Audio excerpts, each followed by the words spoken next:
DIY snow dog track sled walk around.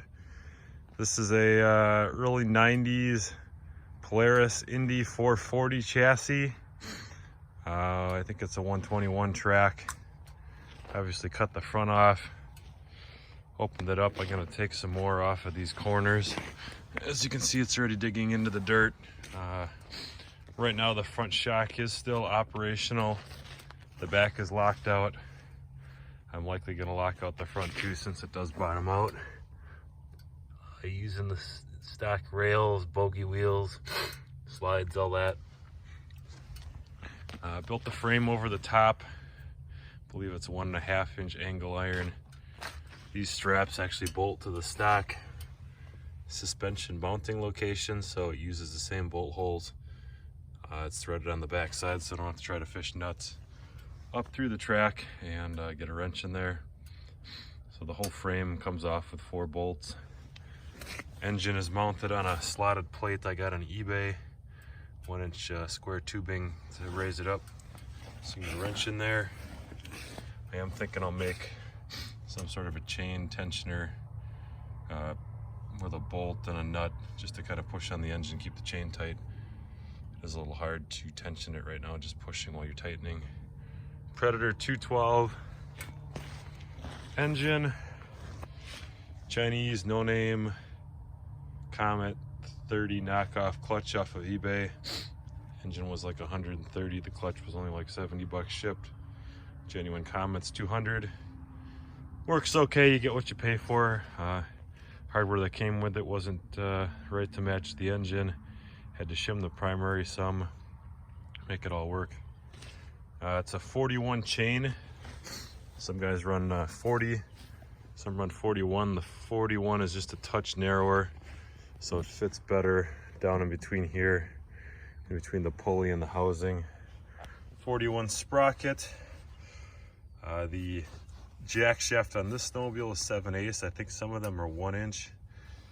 I did have to make on the mill a custom step key. The keyway in the pulley was 3/16. The keyway on the sled is 1/4 inch. 1/4 inch is not the standard key size on a 7/8 shaft. Still have the snowmobile disc brake and master cylinder.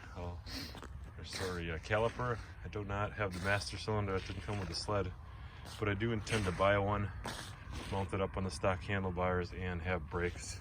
I think that'll be handy for hills and having a parking brake so it doesn't creep away.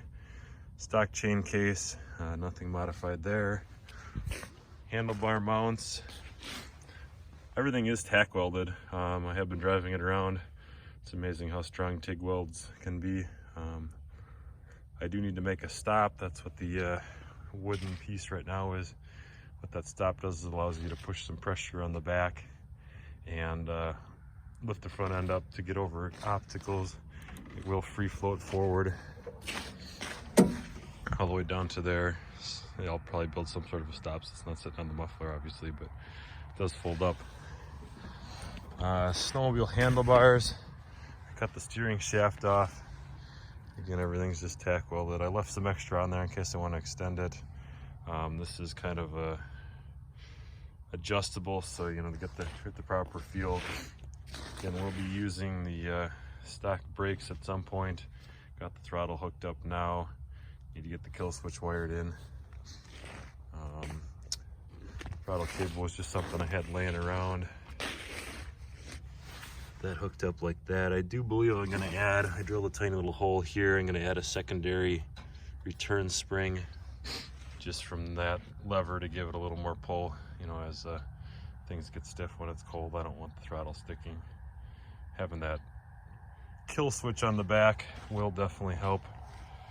If it does start to get out of control, I can kill it. So, all right, that's where we're at today.